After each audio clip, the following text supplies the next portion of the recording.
Um, uh,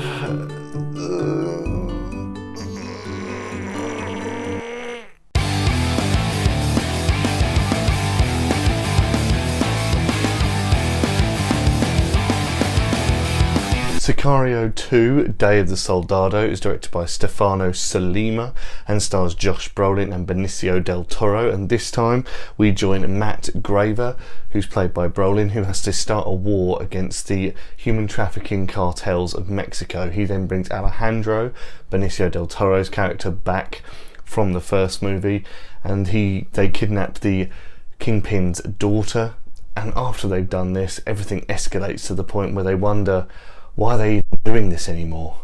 Now, I've seen the first movie, and yeah, well, I didn't mind it, and it's been a while since I've seen it, but from what I remember, it didn't really grab me all that much, and I wasn't really that intrigued. But I saw the trailer for this one, and Benicio del Toro and Brolin looked fantastic, so I was completely drawn to it. But if I'm honest, I left a rather confused man. This didn't surprise me, as the first one did feel a little convoluted, but I do think it's more of the same in this one. The movie has a very strange narrative at times. It's almost like you have to keep up with it. It will not wait for you. It takes no prisoners in just carrying on its story, which is okay. I like movies like that, movies like Mother that came out last year. I really enjoy movies like that.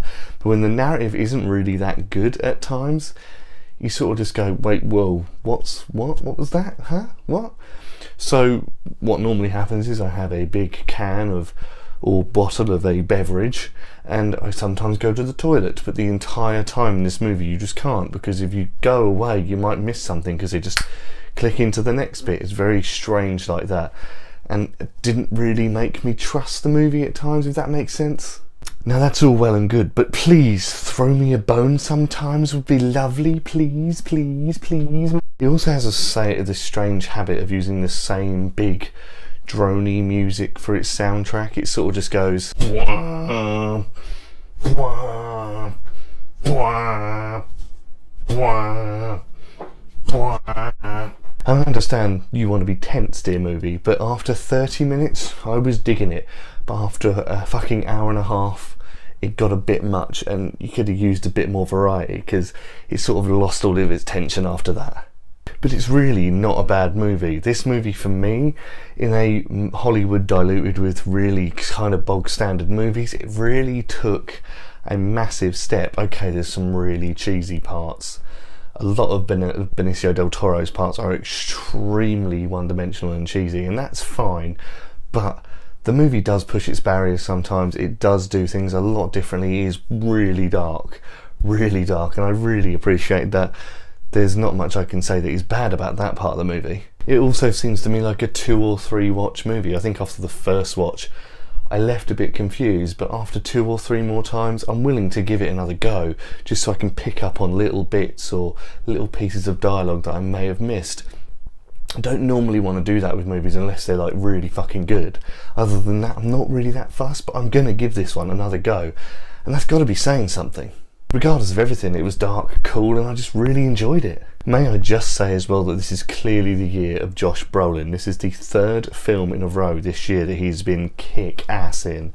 He was kick-ass as, of course, Thanos. He was Cable in Deadpool 2, and now in this movie he kicks some serious ass. His first scene in this movie is a torture scene, and he's just so fucking cool. I loved him in this movie. Benicio del Toro was the darkest motherfucker in the world in this movie. It was so good.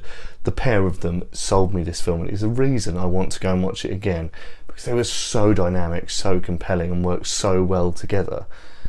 It's so strange. It seems effortless to me, but that is just perfection for me in terms of like a double act in a movie. They were so perfect together.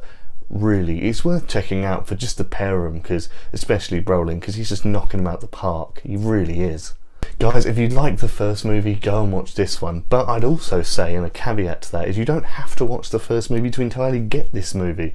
I do think it's standalone. I think doing a third one is going to be good, because they can be just compartmentalised as their own little thing. I think that is really clever. They don't have to completely mould things together. Yes, it's moulded it slightly at the end of this one, but it's quite clever in a way that it just says, look, this is the story, this is the way it's going to go. The ending could have been done better, But other than that, I do think great standalone movie. Let's go for the next one. I'm willing to give them a chance.